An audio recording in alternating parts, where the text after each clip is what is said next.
In all my work in education, I finally came to the conclusion, probably around 2014, because I had been a big advocate of reform. Maybe we can fix the system somehow. And what I finally concluded was that the system's doing exactly what it was supposed to do, right? It's destroying children mentally and academically and spiritually and morally. And the data is crystal clear on this, right? Nobody has to take my opinion. Nobody has to take my word on this. You can go look at the government's own data. Most of the kids today are graduating unable to read properly, right? That's the government's own data. Only 1/3 of high school seniors, according to the most recent National Assessment of Educational Progress, are even proficient in reading, right? We're not talking about, masters of prose with eloquent, amazing mastery of the English language. We're talking about basic proficiency on dumbed down standards that would have made our founding fathers in America, just laugh uncontrollably at how ridiculously dumbed down they are. And yet only 1/3 of our high school seniors are capable of reaching that. That's embarrassing. You look at the polling data, more than half of our young people today, millennials, are socialists, right? And of course, people are not born socialists. People have an inherent understanding of the value of private property, right? If I take my 2-year-old's teddy bear, he'll demand that I give it back right away. That's my teddy bear. So little babies have an understanding of the value of private property. And yet after 12 years of going through a government indoctrination, these kids come out and they want to just institutionalize thievery. We're going to get rid of private property. We're going to have a socialist economy. Will be more like Cuba, right? This is crazy, and yet this is what's happening to our students. And as the more I studied, the more I realized that this is exactly what the founders of the public education system wanted.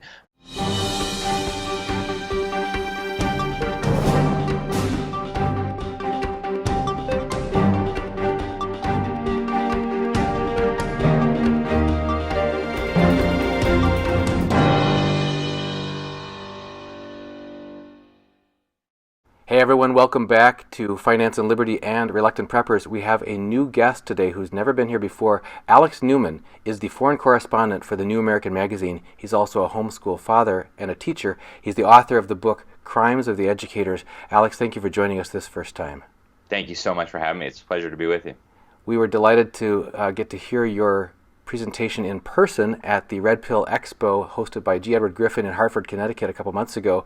My wife and I were in the audience and part of the media team there, and we're grateful that you accepted our invitation to come on our channel for the first time here as a guest and to talk about an article that you recently wrote in the New American Magazine called Rescuing Our Children. Actually, I'd like, if I could, to just read the first paragraph from that because it just jumps right off the page.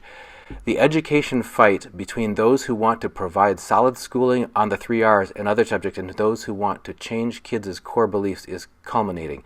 There is a silent struggle raging right now upon which future the America and her liberties depends. Literally, at its core, the struggle revolves around who will be responsible for children and their upbringing. Ultimately, there are only two options, parents or government. Right now, government appears to be winning. It is gaining ground through each passing generation and with each passing day through the public education system. But if the luminaries of the left get their way, this is only the beginning. The end goal goes far beyond education and touches every aspect of life. This is sobering stuff, and we talked in preparing for this interview about how both of us are homeschoolers. We had 5 children homeschooled up through college, and some of them had college degrees by the time they got through high school at homeschool from going to early enrollment, that kind of thing. And you've got a number of homeschooled children as well. Can you talk to us just for a moment about what led you from being a teacher into being a homeschooler, and then from a homeschooler into such an advocate for liberty and concerned about the future, the trajectory that our society is going? Yeah, well, thank you. And teaching has been a passion of mine. Education has been a passion of mine for a long time, and I've always had a sense that something was wrong with the public school system. It's very obvious once you kind of look at even just the effects of it, right? The fruit of the public school system is just a disaster piled upon a disaster. And so looking at that, it was very clear that something serious was wrong. I started writing about this in 2011 and 2012, dealing with Common Core, this kind of nationalized education system that the Obama administration was trying to impose on the states. And the more I studied, the more I realized that, wow, this system is not only bad, it is destroying children. And so, my educational background is international private schools in foreign countries. So, I had never experienced public education in America firsthand. And my teaching experience has been in a private Christian school. So my first real digging into the public education system in America after the Common Core reports that I was doing came when I started writing this book with Dr. Sam Blumenfeld called Crimes of the Educators. This was a guy who had spent 60 years of his life studying the education system, in particular the American public school system, and basically devoted his life to rescuing as many children as possible from this horror show as he possibly could. And so I learned a lot working with him. And we had very, very young children when I first started on this project, and we quickly realized that there was no way we were going to be able to afford, a fancy schmancy private school for our kids to get a decent education. So we kind of fell into homeschooling by default, but man, am I glad we did. It's certainly one of the best decisions of my entire life, and I would not trade it for the world. There's no amount of money somebody could pay me to give it up. It's so true. As you go through life, there's a lot of things you might be able to afford or may not be able to afford. But when you start to realize you have irreplaceable and priceless memories and experiences that you've built along the way. We were talking before we started about how we and our wives approach the possibility or the perspective of homeschooling from different orientations. I tend to be the one who says, let's jump and go do this thing, and my wife's the one who says, let's make sure we know what we're doing before we do things. And she was expressing some self-doubts about, I don't know if we can do this homeschooling thing, and I said, honey, you've been doing it all along. We were heavily involved in early childhood family education through all of the preschool years, and I said, suddenly, like the first day of kindergarten, you're not going to lose all that skills that you've developed along the way, and reminding her of that. But it was a partnership. It was a teamwork all the way through. And when we've talked to our kids, they recognize how much maturity they gained at an earlier age compared to some of their public school peers, and how much reliance they had on themselves, their ability to step in leadership roles and to be able to be self-managed and get things done. They're all amazing. We're proud of all of our kids, and they've grown now. Our last one graduated from college just last December, so we're empty nesters for the first time. But it's been, again, something I agree with you, something we wouldn't trade. And things have changed a lot on the landscape. It was serious enough that we didn't want to deal with the bullying and kids talking about inappropriate movies that they had been watching, and wasting time dealing with basically crowd management in the classroom, that kind of thing. But things have taken a turn in a decidedly more sinister direction since then. Can you talk to us about what are some of the most concerning trends that you see happening that are going to affect this generation of young people, and then we can get around to what parents can do about it? In all my work in education, I finally came to the conclusion, probably around 2014, because I had been a big advocate of reform. Maybe we can fix the system somehow. And what I finally concluded was that the system's doing exactly what it was supposed to do, right? It's destroying children mentally and academically and spiritually and morally. And the data is crystal clear on this, right? Nobody has to take my opinion. Nobody has to take my word on this. You can go look at the government's own data. Most of the kids today are graduating unable to read properly, right? That's the government's own data. Only 1/3 of high school seniors, according to the most recent National Assessment of Educational Progress, are even proficient in reading, right? We're not talking about, masters of prose with eloquent, amazing mastery of the English language. We're talking about basic proficiency on dumbed down standards that would have made our founding fathers in America, just laugh uncontrollably at how ridiculously dumbed down they are. And yet only 1/3 of our high school seniors are capable of reaching that. That's embarrassing.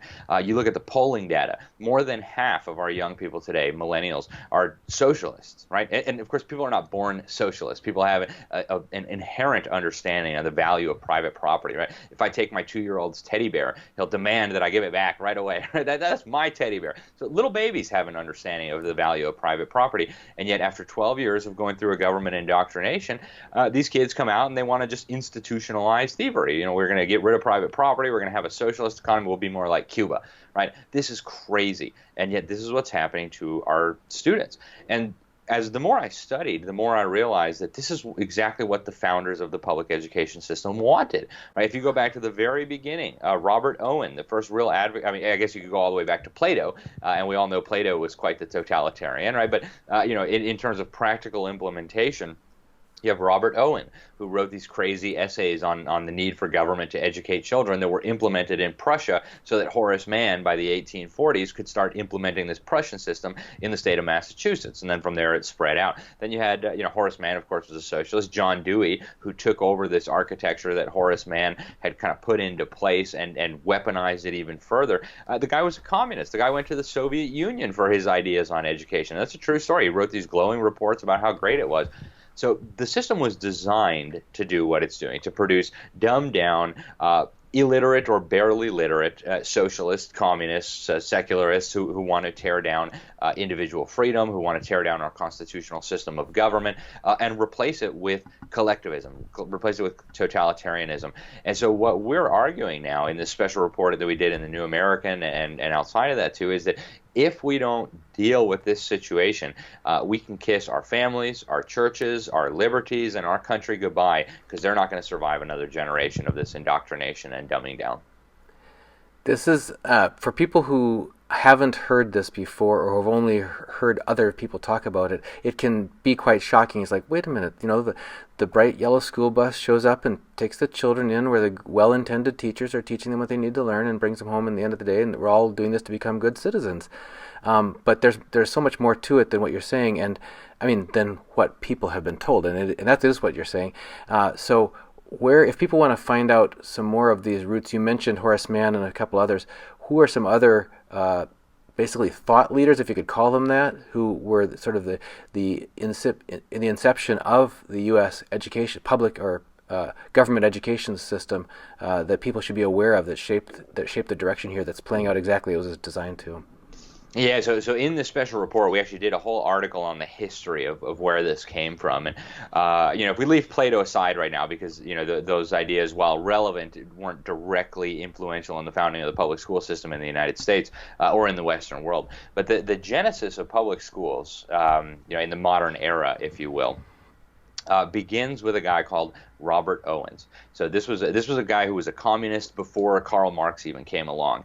And in the early 1800s, he wrote a series of essays. I mean, this guy rejected God, rejected the Bible, and rejected private property, rejected individual liberty. So, nowadays that's kind of like, okay. But back then that was super extreme, super wild. So he wanted to prove that his system was going to be superior. So he actually set up a commune in Indiana called New Harmony. And this commune was a total failure. Right within 2 years, everybody was leaving because the thing didn't work, because we know communism doesn't work, right? In his defense, he didn't have the last 100 years of history to look at and say, oh, obviously this is a bad idea. But he set up this commune, and he tried to make communism work. It was a total failure. And then he decided, the problem wasn't the communism. The problem wasn't the lack of private property or, the turning upside down of the incentive structure. The problem is that we didn't have these people in our commune from the time they were little babies so that we could indoctrinate them into being good collectivists, right? They need to, the Soviets would later call this the new Soviet man, right? You just need to indoctrinate people so that they will realize that it's bad to be selfish and individualistic and that we all need to work for the greater, the common good, as they call it. So this guy had these wild ideas, and if it were not for these essays he wrote that were taken over to Prussia by the Prussian ambassador and then implemented by the Prussian king, the Prussian king read these essays on the alleged need for government education. He ordered his interior minister, hey, go and create a government school system based on the ramblings of this lunatic, Robert Owen. So he did, and this was really the first modern government education system in the world. Right? It was statist in the extreme, and they really pioneered a lot of the things that we kind of take for granted, that we never even ask questions about, like, why do children need to be segregated by age, right? Why do all the 5-year-olds have to be together in one group and all the 6-year-olds in another group? I mean, there's 5-year-olds that are smarter than some 10-year-olds, and there's 10-year-olds that are, should probably be in first grade, learning the basics. Why do they all have to be segregated by age? Well, it comes from Robert Owen. And even the statist ideology, the idea that the government should educate children. This was radical at the time. Education in the Western world was really a function of Christianity and especially the Reformation, right? When the Reformation came about, people decided, well, we all have to be educated. We all have to know how to read. We all have to be able to read the Bible, right? And that's the genesis of education in America, too. The very first education act that was ever passed in the United States, what would eventually become the United States, was the Old Deluder Satan Act. They said that it's important that everyone know how to read, because otherwise you won't know the Bible, and if you don't know the Bible, Satan will trick you. So that was the genesis of education. But Robert Owen completely rejected all that and thought the real purpose of education should be to turn the children into little collectivists. So you got this like statist indoctrination system in Prussia.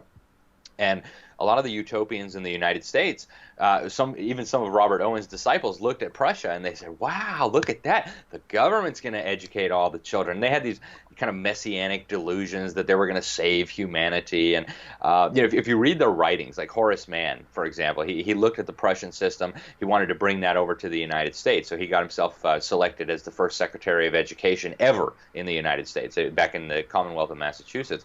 And he argued that if we had a government education system, we would eliminate 9/10 of all the statutes in the criminal code because they wouldn't be needed anymore. We were going to create out of mankind these perfect little collectivists who would always work for the common good and wouldn't commit crimes and all that. Well, obviously, that's not what happened. But so Horace Mann brought this system that had been pioneered in Prussia into Massachusetts. And, you can read his writings. He said this was going to equalize all men. We needed to get the Bible out.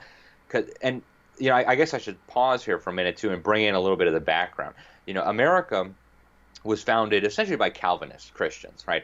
And Calvinists, one of their distinctive ideas, or at least an idea that they emphasize much more heavily than other kind of Christian denominations, is this innate depravity of mankind, that humans are all evil, humans are all wicked, and unless you control them, unless they're controlled either out of a love of God or, strict controls, then they will always do evil. That's why we have mass murders and genocides and rapes and robberies and all this stuff. So that was their view, right? The man's heart is desperately wicked. Well, these utopians, Robert Owen and then later Horace Mann, completely rejected the Calvinist worldview that really produced our Constitution. The reason our founders were so hardcore about this Constitution was because they believed men were evil. And if men are evil, you certainly don't want to trust them with this crazy weapon called government that they can use to just, destroy people and blow things up and all these kinds of things. So that's why they created this Constitution, and they very strictly limited power. Well, Owens and Horace Mann and even a lot of the Christians that they convinced to come along with this kind of left behind these Calvinistic ideas and said, you know what, maybe man really isn't all that bad. If we just give him a good, solid government education, we can turn him into a wonderful human being. So they were operating on this assumption, and Horace Mann said, hey, we got to get the Bible out, and he wanted to implement these kind of proto-humanistic ideas. One of the big influences in his life, to give an example, was this work called The Constitution of Man. It was a book about phrenology, right? This kind of quack pseudoscience that's now been debunked, that if your brain is bigger here, then that's going to make you bad, and if your brain is bigger here, you're going to be more personal. Yeah, these types of things.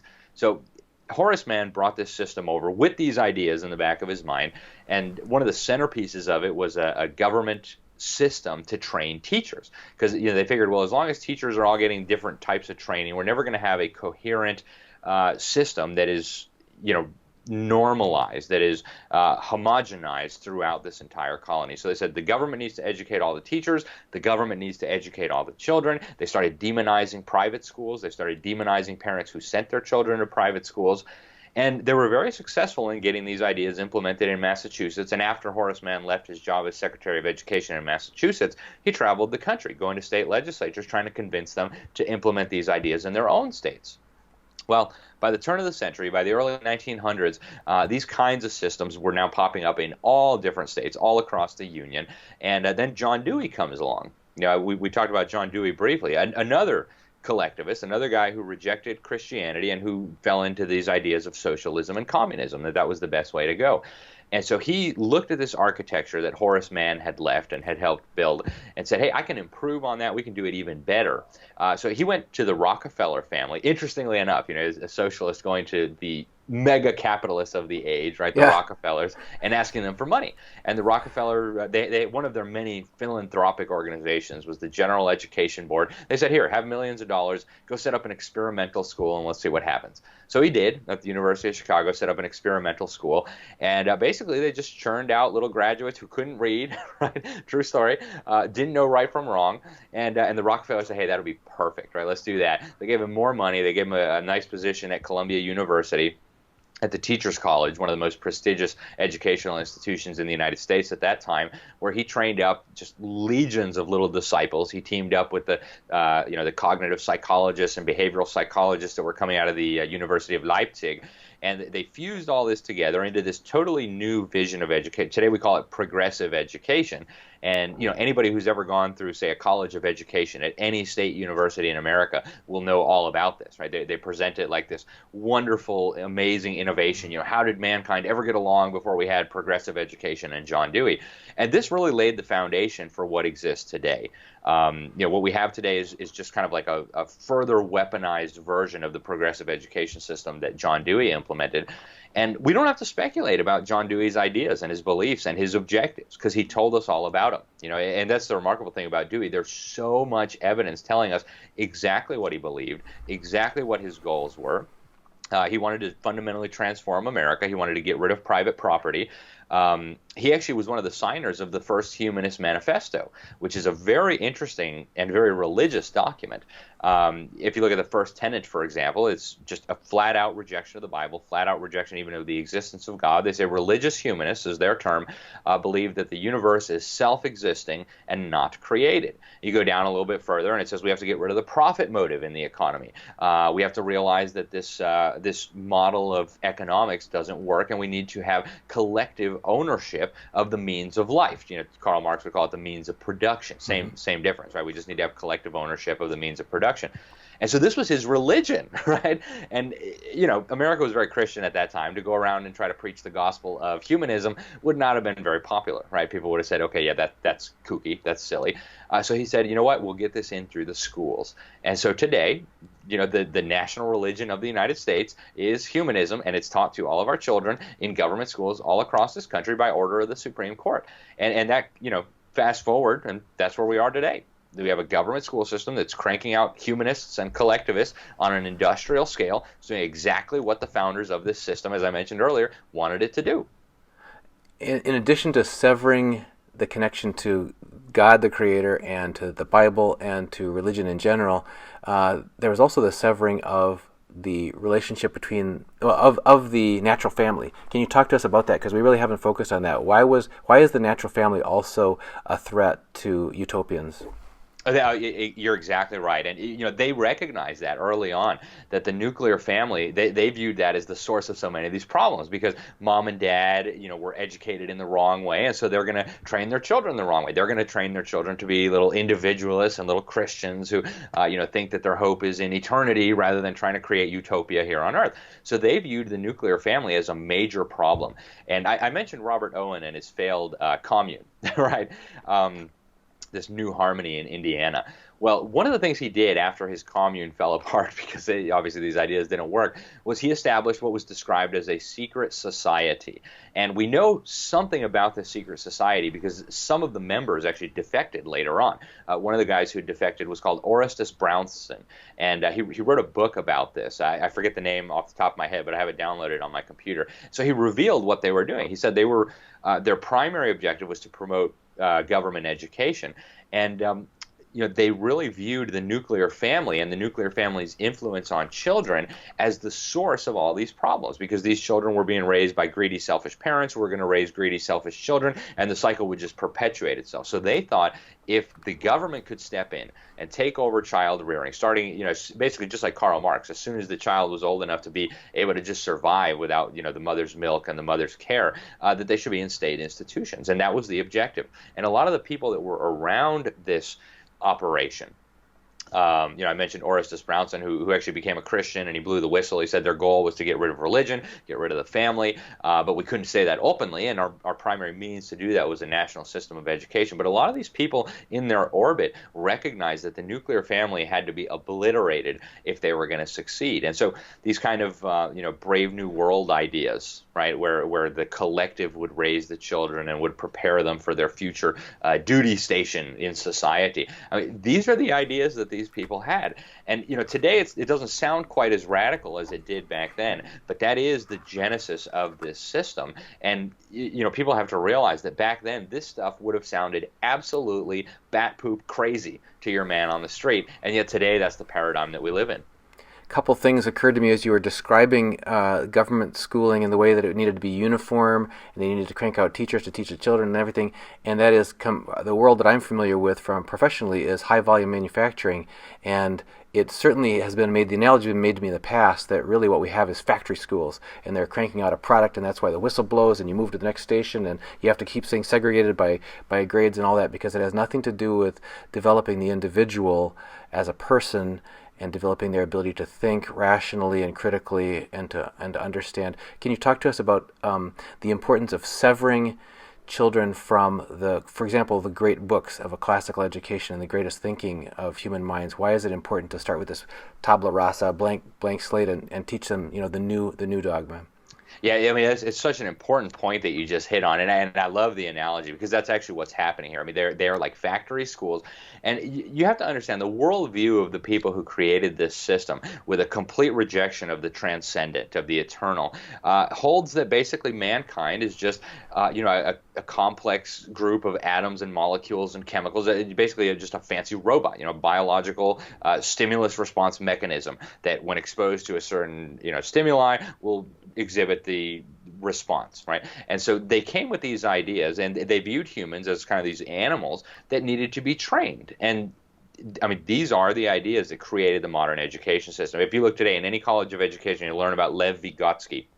You'll learn a lot of these ideas from Pavlov, right? The idea that if people can just be conditioned to display the right response based on the stimuli that's given, that will be a success, that the education will be a success. So when you reject the existence of the soul, when you reject individuality, when you reject the idea that a person should be able to pursue their own goals and their own dreams, then it becomes very easy to imagine this kind of system that we have today, where kids are just a product, and it moves through the process so that what comes out the other end will display the response you want when you expose it to the stimulus, right? And that is what the schools have become. They have become basically like centers for training circus animals.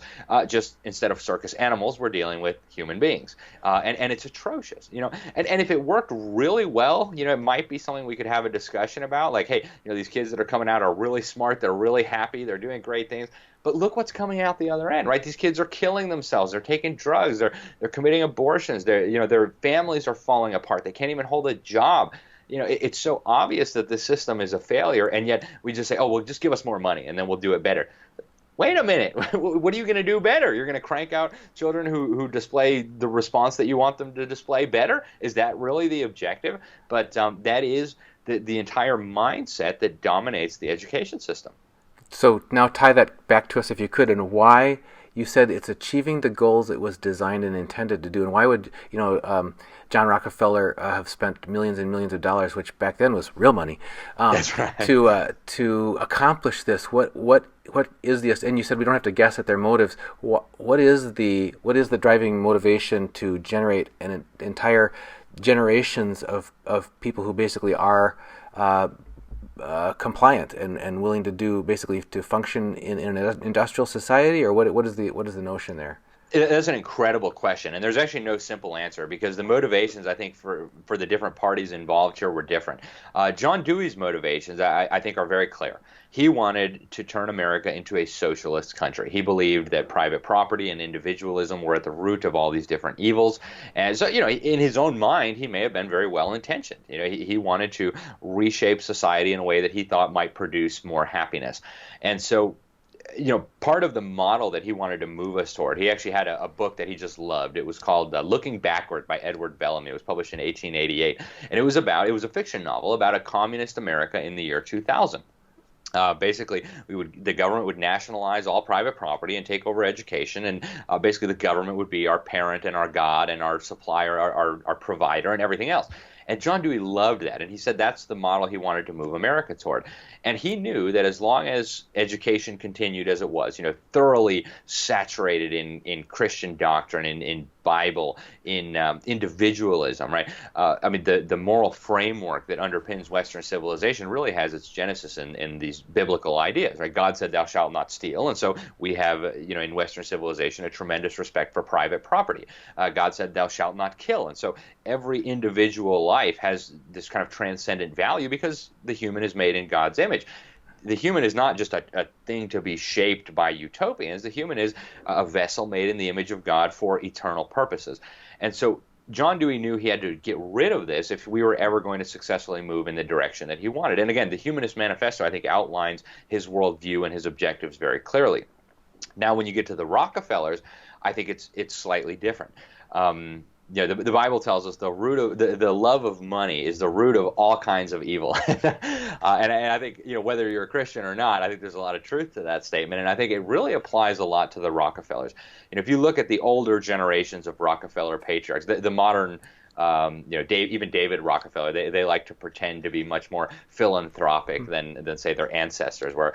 But John D. Rockefeller was really transparent. He wanted to make money. He wanted to make enormous amounts of money, and he wanted to squash all competition because that would help him to make more money. And he would put out these ostensible humanitarian rationale. Well, competition is not all that efficient because then we were competing. We could all be doing the same thing. We wouldn't have to waste resources. So he would put out these kind of altruistic ideas for why he wanted to quash all competition. But I think it really boils down to he wanted to make even more money. And I mean, the guy was making more money than I think any of us can even imagine, but he wanted to make even more money.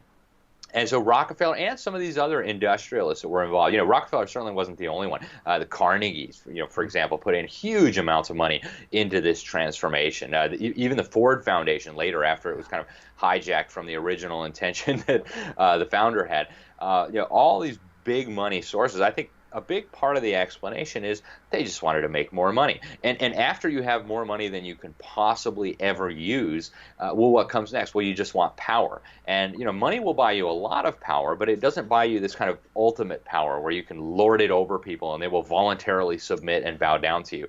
And I think when you really distill the motivations down to the raw essence of what it is, these people wanted more money and they wanted more power over their fellow human being.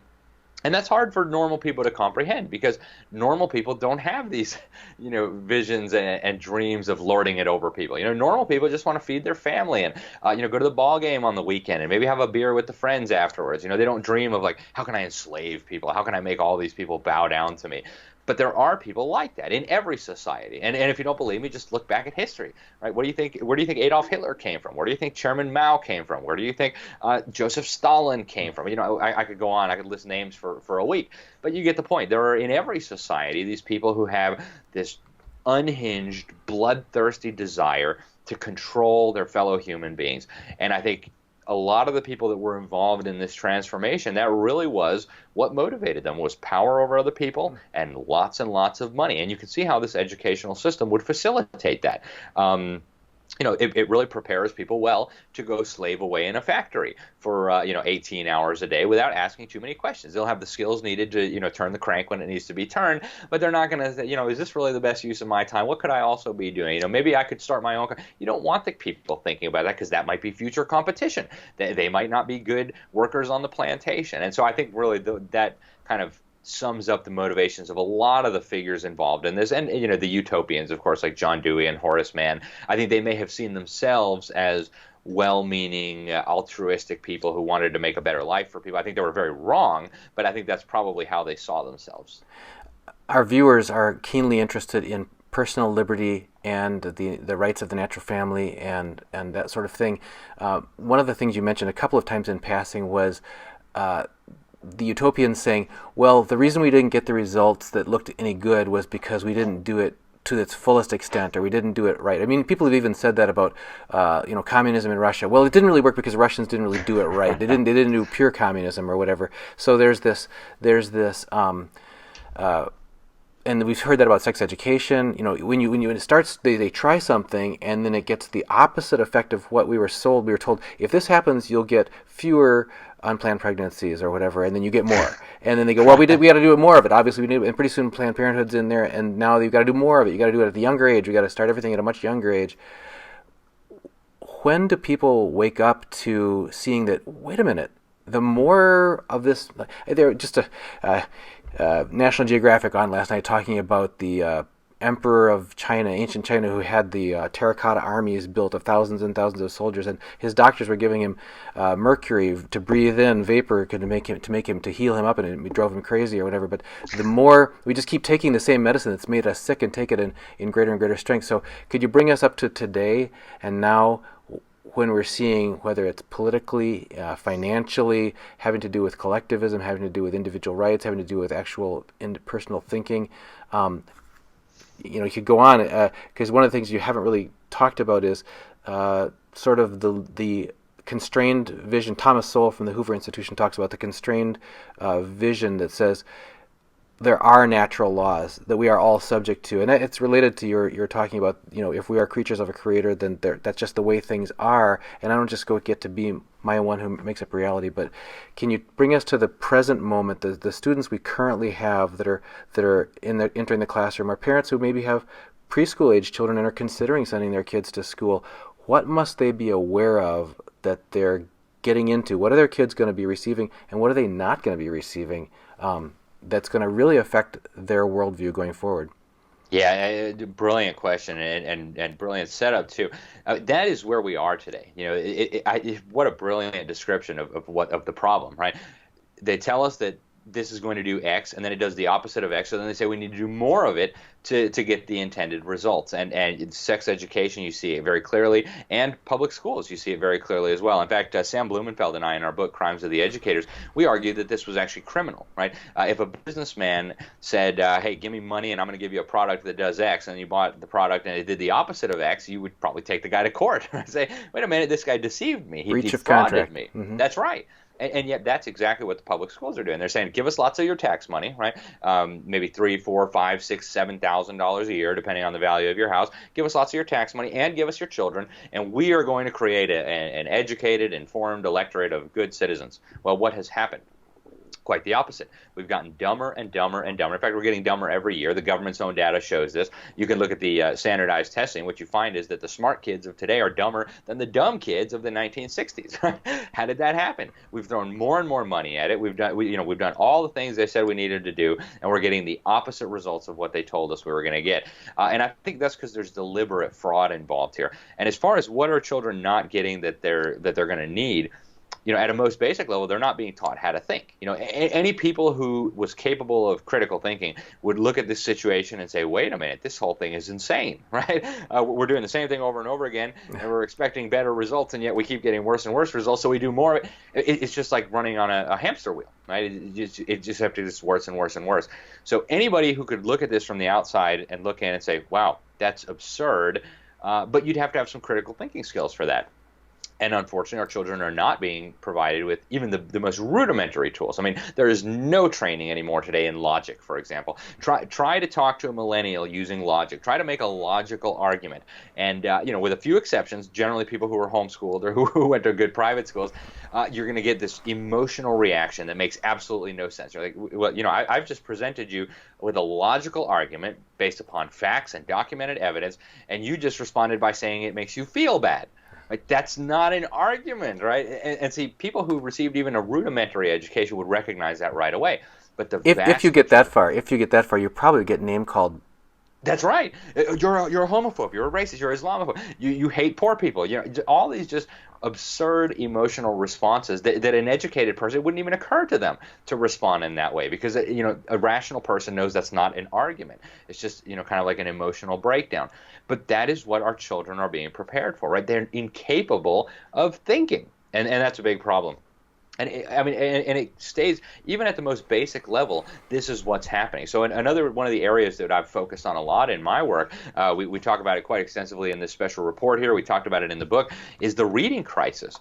If you look at the government's literacy data, something like half of Americans are either functionally illiterate or so close to it that they're never going to read anything. We might as well lump them together with the functionally illiterate. That's 50% of our people. And we're spending $12,000 a year for 12 years, and you're telling me half the kids graduating, they can't even read their high school diploma? That's not an accident, right? It actually goes right back to Horace Mann. In fairness to Horace Mann, he might not have realized what a fiasco he was going to unleash by implementing this new reading program called the whole word method, the look-say method. Basically, they teach kids to read words as if the word itself were a symbol, rather than each letter being a symbol that represents a sound. So they're teaching kids to read like the word cat. Instead of teaching them that a C is a K and an A is a and a T is a T, they tell them to look at that series of squiggly lines and remember that when you see the squiggly lines in that shape or something approximately like it, that means cat. And of course, that's not how you teach reading. We have a phonetic writing system. So to teach how to read that writing system, you have to teach the children the different sounds that each symbol is associated with. Well, they're not doing that, right? Horace Mann tried it out in Boston. was a disaster. Within a few years, they took it out. All the schoolmasters in the schools in Boston said, this is a disaster. We're not going to do it anymore. This change proposed by Mr. Mann is not grounded in solid reasoning, and it doesn't work, so we're not going to do it. Well, John Dewey resurrected this quackery half a century later with help from the Rockefeller money, and managed to crank out a bunch of illiterates. And they said, wow, that's perfect. Right? We don't want highly literate people. In fact, we reprinted one of John Dewey's essays called The Primary Education Fetish, because it's so revealing. They talk about, we spend all this effort teaching children how to read and write and do arithmetic, but that's not really what they need. What they really need is to be socialized so that they have the right tools to think about living in the collective, right? I mean, this is his words. I said, we have to do it quietly, because if parents find out there's going to be, he called it a violent reaction, so the change has to be gradual and quiet. But that was his vision. We want children who cannot read properly, because children who can read are going to go read their Bible, and they're going to go read the Constitution, and they're going to read the great works of history, and they're going to read the great literature, and all the accumulated knowledge of mankind is going to be accessible to them. And how can we ever build a utopia if everybody can just think for themselves? So that was their idea. This is still in place today. And it's been exposed a lot of times. I mean, nobody can accuse the education establishment of being naive. They knew exactly what they were doing. Again, we've known since the 1840s when the headmasters in Boston debunked this, and yet this is still in use in every government school in America today, unless you have a rogue teacher who kind of knows what the deal is. Even under Common Core, they mandate that children learn sight words. And they say, oh, well, we teach phonics later on. Like, yeah, after you've already done the damage, after the whole word reflex is already imprinted on the child's mind. So you've handicapped this child for life, and then afterwards you're going to give him some tools to help deal with his handicap. Well, why don't you just not handicap him in the first place? But so for parents out there thinking, maybe I'm going to send my kid to government school, recognize they are not going to be taught how to read properly unless you're extremely fortunate and you get, the one in a few teachers who's willing to buck the system, defy their orders, and do it properly. And they're not going to be taught how to think. They're not going to be taught proper mathematics. And, of course, mathematics is a critical skill when it comes to being able to think and comes to being able to reason. So, basically, all the tools that your child will need to be able to think, to be able to become a productive human being, to be able to educate themselves, they're going to be deprived of those tools. So, I can't emphasize strongly enough, parent, if you are thinking about sending your child to a public school, my advice would be to reconsider. Wow. We've got some viewers' questions, and I know we're getting short on time, so I'll just pick a couple of them here.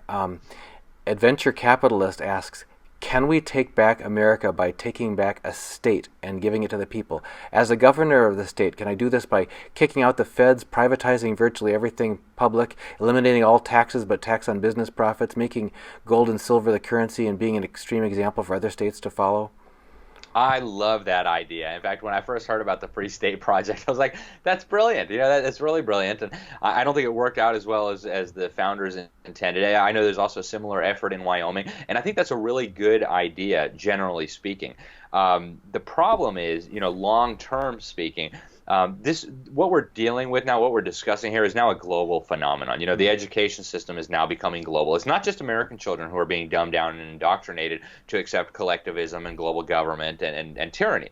This is a global problem. And so, politically speaking, legally speaking, yes, if enough liberty-minded people could move to one state where they could control the government of that state, there's a lot we could do. The state legislature could say, we don't want any more federal money, and in exchange, we're going to do education the way we think it ought to be done, right? Which probably in a free society would be mostly churches and private institutions and charities and private companies, right? Entrepreneurs starting schools, which is how it used to be before the government took it over. And parents. And precisely, parents are obviously the primary educators and should be the primary educators of their children. To the extent that the state is involved, in a free state, it would be very, very minimal at most.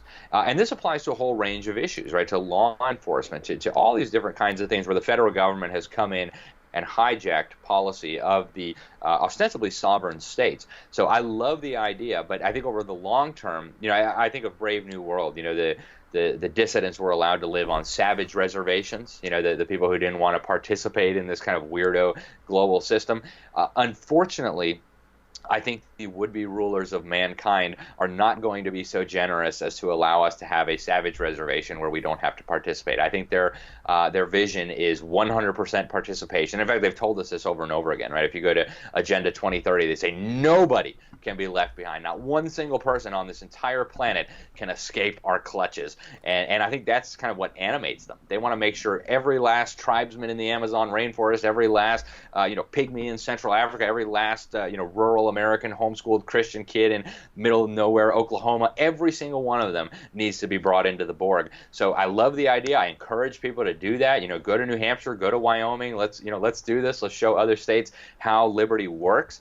But I think over the long term, we have to think bigger too, that even taking back one state is not going to prevent the world from moving in this totalitarian direction that is going to put all of our lives, all of our liberties, all of our families at risk. You just touched on some really important points, and I wish we had more time, because one of the things you talked about there was the global nature of this. There was another question from one of our viewers, Richard Ackerman, said, Alex, please explain how the USMCA, that's the United States, Mexico, and Canada agreement, is full of one-world traps for the American people, world courts, disarmament, and other hidden traps. Yeah, so the USMCA is a disaster on steroids. I mean, basically take NAFTA and TPP, combine them together, add a bunch of LGBT stuff in there, and then you have the USMCA, right? It is a disaster on every level. And I hate to say that because, I personally am fond of a lot of what the president has tried to do. This is not one of those things. So the USMCA basically takes the ideas underpinning NAFTA, the idea that all these different policy-making areas need to be bumped up to the North American level, right? It's not enough for local governments or state governments or even the federal government to decide these policy questions. Now it's got to be a transnational architecture. So we have transnational bureaucracies dealing with environment and regulatory things and commerce and all these things popping up. We have international kangaroo courts. Right, like NAFTA has all these international I call them kangaroo courts, where they put people from different countries, and there's no appeal past these things. They claim to be higher than even our own U.S. Supreme Court. They rule against us all the time, right? A World Trade Organization tribunal just a few years ago ruled that we weren't allowed to have country of origin labeling on our meat products. So you're not allowed to know if your cow came from China or from Vietnam or from Oklahoma. Right? You can't know those things because the World Trade Organization's courts ruled so. So the USMCA takes all these things, supercharges them, adds this transnational governance to all these new policy areas, right? Like human rights, which, when the UN talks about, or the globalists talk about human rights, they mean quite the opposite of what our founders understood as, God-given rights that government must protect. It incorporates intellectual property. It incorporates all these different areas that were outside of NAFTA, that were outside of the international agreements, rolls them into this, and then just some icing on the cake. They, all these international gender, sexuality things that they've been trying to incorporate into law throughout the United States using the normal process, state legislatures and referenda and stuff. They're going to actually just do it through the back door with USMCA. The Canadians managed to get in this language that it's against the law to discriminate based on sexual orientation and gender identity. And okay, superficially, if you don't know what that means, that might sound nice enough. Everyone hates the word discrimination. But what it really means is, hey, you don't want a guy wearing a dress to run your Sunday school ministry? Hey, that's discrimination. How dare you? And under this USMCA, all of this would be incorporated into our policy here in the United States without any mechanism to undo it. I mean, you can't remove these people, right? We don't have elections for our North American overlords. And of course, it's happening at the global level, right? This is the same thing they did in Europe through the European Union. It started off as the European Free Trade Agreement. They're doing the same thing in Africa. The African Union has now popped up out of the African Free Trade Agreement. Putin is building the Eurasian Union. In South America, they're building the Union of South American States. And anybody who thinks that all the nations and peoples of the world just woke up one day and decided, you know what, this nation-state thing's not working for us. Let's just have a regional government to lord it over us. I mean, that's crazy. This is obviously something that's coming down from the top. You have organizations like the Council on Foreign Relations and the Bilderberg and the Trilateral, all these shadowy, deep state organizations that are pushing this, and that's the reality. So USMCA is very, very dangerous. It does have a bearing on education, and it's another chip in the armor of our sovereignty, which is what allows us to govern ourselves here as free, independent people. It's just so striking. When you go back to the classical model, is you have the creator and you have the individual created in the image and likeness of the creator, and a sovereign of infinite, of inestimable worth. No other person has a greater worth than that individual. And then they have sovereignty of themselves. And then there's the family, the nuclear family, the natural family around them, and there's a boundary, and there's a sovereignty of the family, and that should not be violated, and the natural roles of the mother and the father. And then you talk about the you didn't mention, but there can be the community and the state, and then the sovereign state that they live in. But this is all getting completely turned upside down. To eventually, the individual has no rights. We keep being told this is all justified by to ensure the rights of the person. And that's one of the things you mentioned that just a light bulb went on for me when you said no child left behind. What a sell job. We've been told no child left behind. We've been told Medicare for all. We've been told universal health care coverage. We've been told what's the other thing? Oh, everybody's got to participate in inoculations and everything. It's like all of these things sound like, of course you want this for everyone. Don't you want this for everyone? It's like, wait a minute. That means nobody can say, I want to opt out. And right. So that means I don't have any rights. And that's a whole new chapter we're going to have to get into another time. We do have a directly related question from a viewer. Grossen Fields said, could you please inform us of what the Royal Institute of International Affairs, RIIA, is compared to the Council on Foreign Relations, CFR, and why it is by many researchers considered the most powerful of all the globalist organizations? You mentioned the Council on Foreign Relations. Absolutely, yep. And great question. Before I address that, I just want to pick up where you left off there. Agenda 2030, this is kind of the head of the UN General Assembly, when they adopted this, it's a UN international agreement, said it was the new master plan for humanity. The head of the UN, Secretary General Ban Ki-moon at the time, called it the Global Declaration of Interdependence. So this is a key international policy instrument that's supposed to guide everything going forward. Well, goal number 4 deals exclusively with education. They say every child needs to receive an education such that when they're done, they will not just accept this totalitarian ideology that's being pushed on them, they will actively promote it. And over again, if you go read Agenda 2030, Obama signed off on behalf of the United States and claimed it was an executive agreement, so we didn't even need Senate ratification, but it's being implemented to this day through the bureaucracies. Over and over again in this agreement, they'd say exactly what you just pointed out. Every person, no one can be left behind. Every person must participate. Every person must be included. They fully intend to get every single one of us, they call the children the critical agents of change who are going to bring about a better world using this agreement. So that's where they're going, folks. And again, they'll tell you openly education is their key tool. Now, as for this Royal Institute for International Affairs, I actually have a book behind me that I think will, if you can read through all the boring parts, it's called Tragedy and Hope. It's written by a guy who actually early on in his life really agreed with what these globalists were doing. But what he explains is that Cecil Rhodes, this mega wealthy, fan of the British Empire, who really wanted to create a global system. And when he died, he put his money at the disposal of perpetuating his agenda. So he established what was described as these roundtable groups. Well, the chief organ of this roundtable structure in the United States is the Council on Foreign Relations. In Britain, it's the Royal Institute for International Affairs. So they call each other, they're calling themselves sister organizations. Basically, the Royal Institute for International Affairs is like, the equivalent of the CFR in Britain. And they also have a European Council on Foreign Relations. So these roundtable groups set up different organizations in different parts of the world to pursue these objectives, but they're all connected. We know from whistleblowers and defectors, Admiral Chester Ward, for example, came out of the Council on Foreign Relations, and he said, really, policymaking at the CFR is dominated by the Rockefeller family. Their goal is to create a one-world government, and they fully intend to submerge the United States into this one-world government. Education, of course, is their chief strategy, and the Royal Institute of International Affairs is just the British version of the CFR. Whether it's more or less or equally powerful to the U.S. version, the CFR, I can't say with any degree of certainty, but it is very clear that there's a lot of overlap. They're promoting the same policies. They're funded in some cases by the same sources of money, and it's not like speculation, right? They're very open about the fact that they are sister organizations, and they all trace back to Cecil Rhodes and his agenda to bring the world under the control of a single system. There's a lot of content we're going to have to get into in future episodes. It seems like we've just got doors of important stuff we need to open and talk about. I wonder if, before we let you go, if you can stick around for one more question for our Patreon subscribers as a bonus question.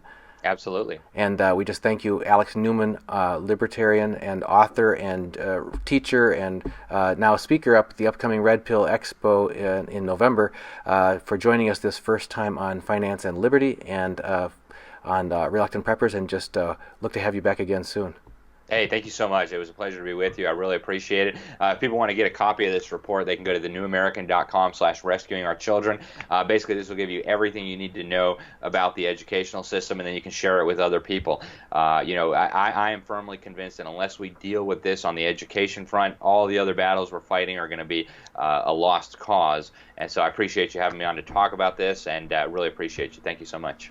Folks, if you want to get more behind-the-scenes bonus coverage from Alex and other guests of ours, go to patreon.com/reluctantpreppers. You'll find it all there. Alex, thanks for joining us. Thanks so much.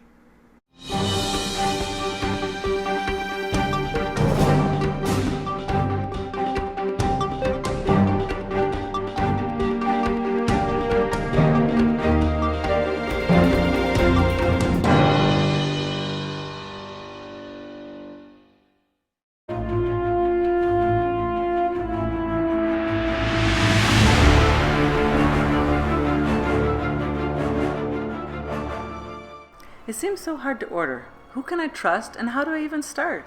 Oh, you just go to sdbullion.com/rp, pick out whatever gold or silver you want, add it to your cart, you can check out, and it's on its way. And they're A+ rated by the Better Business Bureau. Wow, it's that easy? Your first ounce of silver is at spot price, and you get free shipping on any order over $99 at sdbullion.com/rp. Reluctant Preppers provides educational awareness and commentary only. Opinions expressed do not constitute personalized financial advice. Viewers are encouraged to do their own research and seek qualified personal financial consultation before making investment decisions.